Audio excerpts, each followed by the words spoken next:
Trey, of course, played his college football at Oklahoma, also Ohio State, and he knows a thing or two about the man that just won the Super Bowl MVP in Jalen Hurts. Trey, it's Zach Gelb. Appreciate you coming on in. How you been?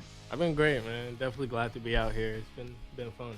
So let me start you off with why you're in New York City. You going to Fashion Week? Is that right? I did. I went to a lot of events. Had a great time. So, like, when you go to Fashion Week, right? Like, someone like me, I don't have fashion senses to go to Fashion Week. Yeah. You know, what are you wearing, just wondering? Whatever is your style. I know, this is my first Fashion Week in New York, so I definitely tried to spice it up, kind of switch up my style a bit. But, whatever really is appealing to you. Now, I know that we have similar representation. So you're a Lepselter guy, and Max Lepselter, right? He loves his fashion. We know that. Yeah. So how did this all come about in terms of getting you here? Like, what was it that made you say, oh, this is something I want to go to? Yeah.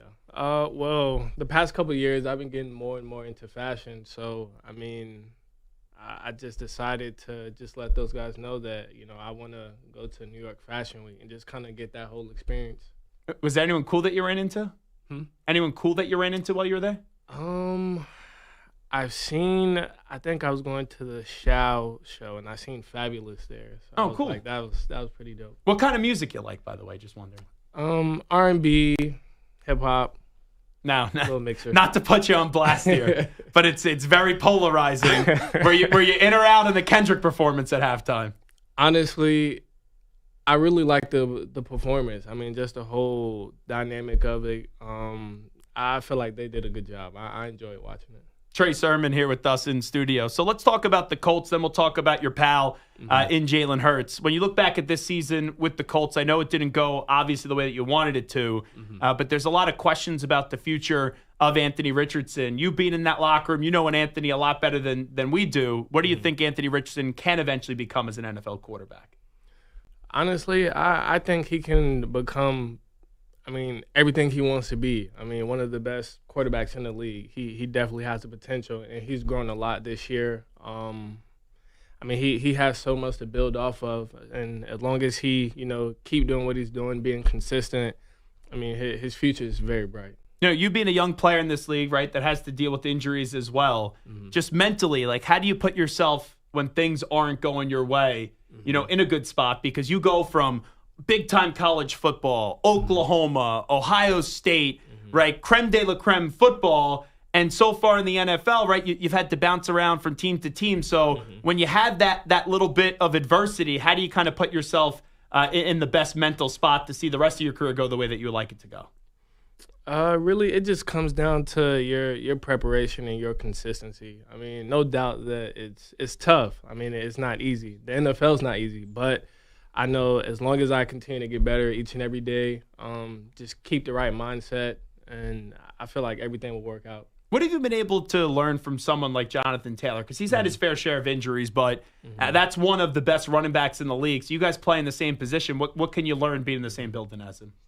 What I learned from him, really the past 2 years is really just the patience of the game, and I feel like having really good patience in this style of offense is very beneficial, especially with a lot of the RPO games. So the offensive line, they're not getting off as quick as they usually would on a regular run play, but just having patience, letting everything develop, and then just trust your eyes. Now, you've been around Shane Steichen in Philadelphia. Now he's your head coach in Indianapolis.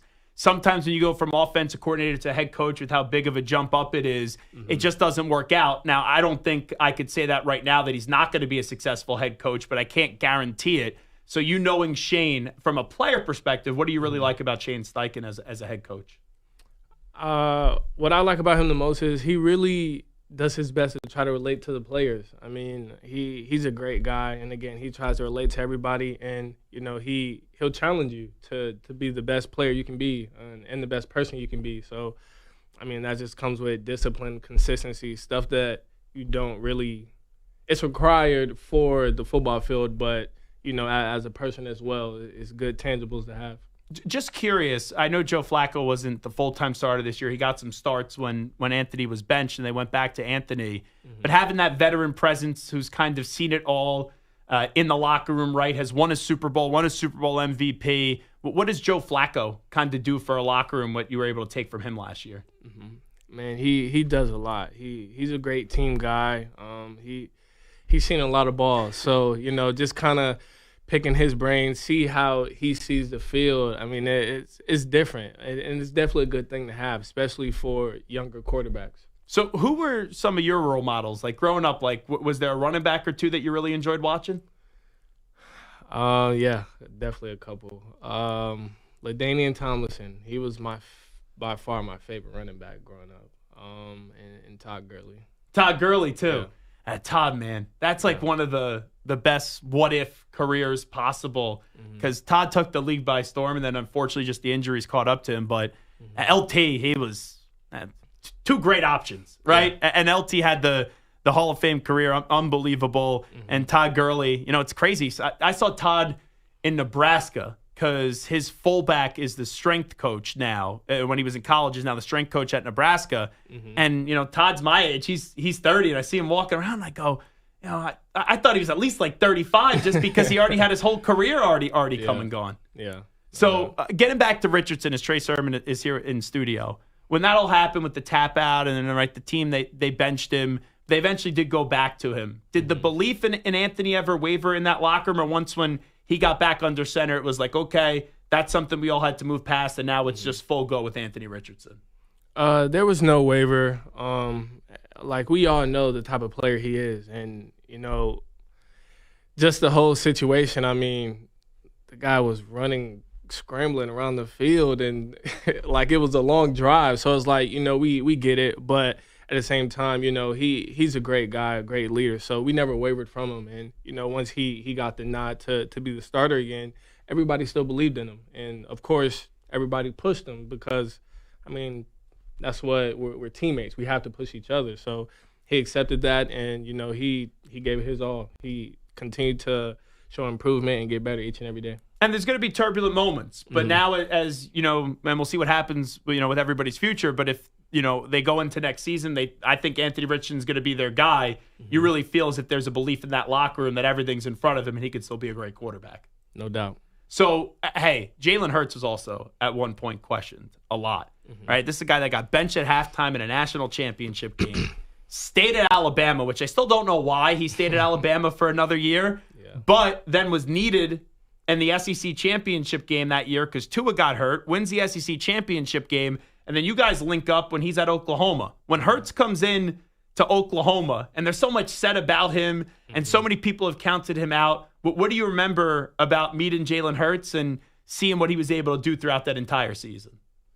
Man, when he first got there, he's definitely more of like an old soul, more of a reserved guy, but he's still a phenomenal leader. And, once he got to Oklahoma, I mean, he didn't really hesitate to step into that role. I mean, he knew coming in, the quarterback, the tradition there. So, I mean, he took it by storm, and he did a phenomenal job. And, we got pretty close just in that short period of time. And, I was excited to go to the Eagles to play with them again. So he's a great guy, great leader. Yeah, it's kind of wild because what you said about the leadership, he's a great leader, but it feels as if it takes some time to understand his leadership style because, I used to live in Philadelphia, so I sometimes still get down there to cover games. And there's sometimes after he wins where I go, hey, it's like Belichick-like. It sounds like he lost. It sounds like he's miserable. I go, it's okay to smile a little bit and enjoy the victories.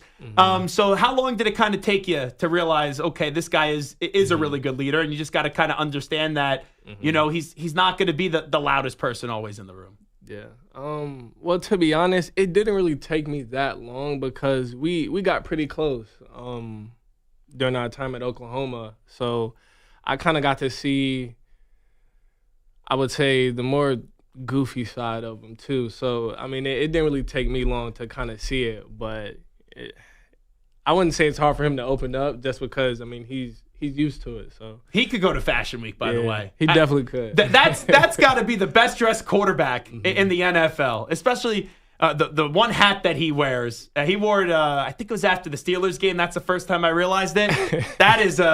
I wish I could pull off that look. I think I know what you're talking about, but I don't know for sure. It's like the backwards hat, kangaroo hat. I have no clue what the heck it's called. I don't know what it's called, but I know exactly what you're talking about. I'm pretty sure my dad used to wear that. Oh, yeah. Trey Sermon here with us. So what was it like? Because you played with them in Philly for a year.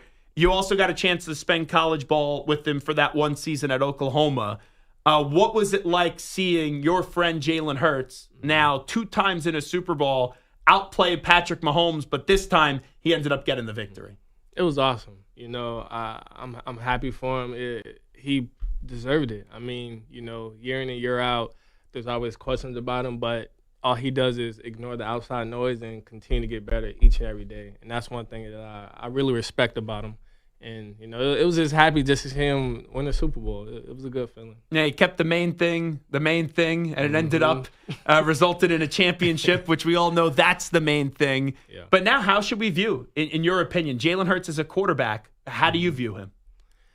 I mean, I view him as, you know, he's one of the best quarterbacks in the league. I mean, again, a great leader.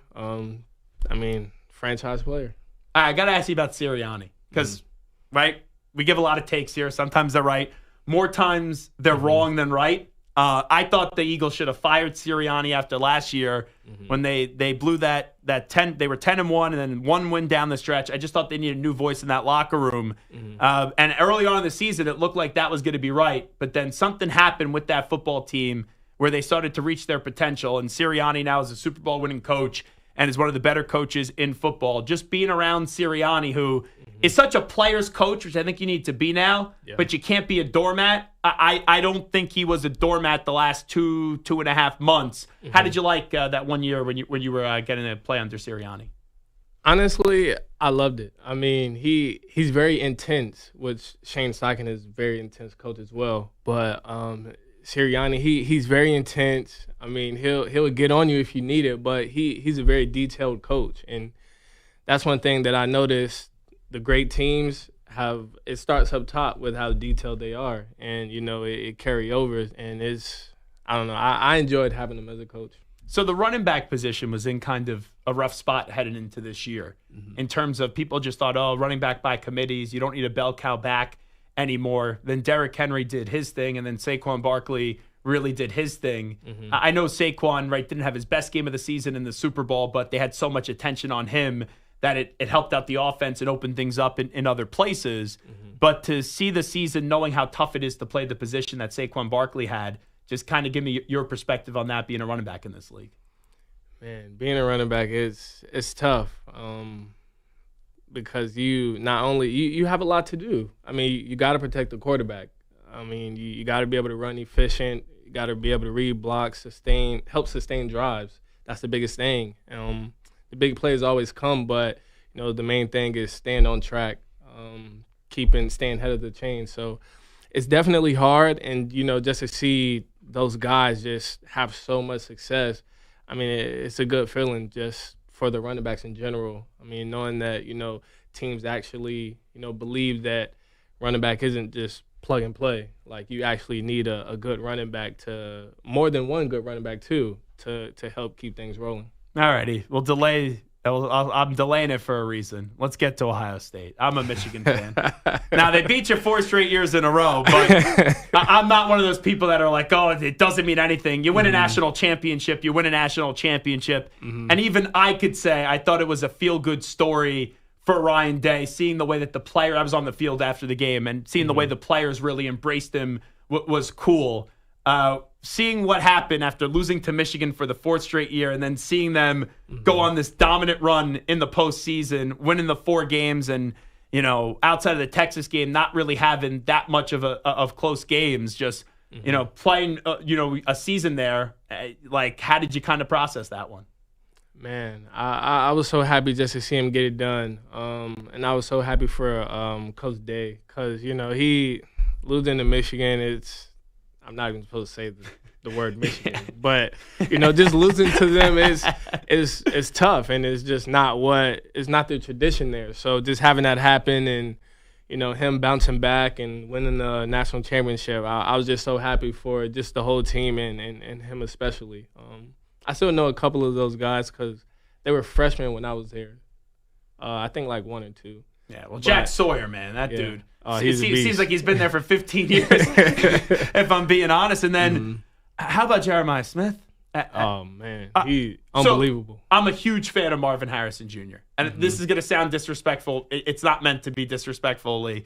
I loved watching him in college, even though he played for Ohio State. I'm like, that was my favorite player coming out of college for this past draft. It's almost like you forget about him with what Smith was able to do.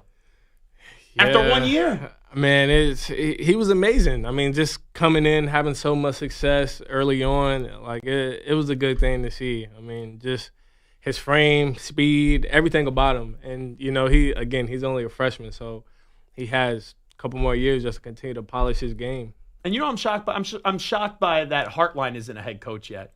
With the amount of receivers that they've pumped out in the NFL, that guy's got to be a head coach one of these days. I definitely feel like it'll come. I mean, he's a great coach, and me just being there, seeing how detailed he is with his guys. I mean, it'll definitely come. How was the experience, by the way, playing for Lincoln Riley? I know he's no longer at Oklahoma, now at USC. But how do you look back at that? That was fun as well, man. I honestly can say I've been blessed. I mean, just with the coaches and just being around so much talent. Just being under Coach Riley for 3 years. Yeah, it was awesome. I mean, he's one of those offensive gurus. He's a genius. So, just seeing how detailed he was, and he was just another one of those guys that, like, he's a player's coach, but he'll definitely get on you if you need it. Like, if the offense wasn't doing too good in practice, he'll start the whole practice over. I'm going to ask you a question. I think I know the answer to it. But what was your favorite game in college, looking back at it? Because you had so many big games and so many stops.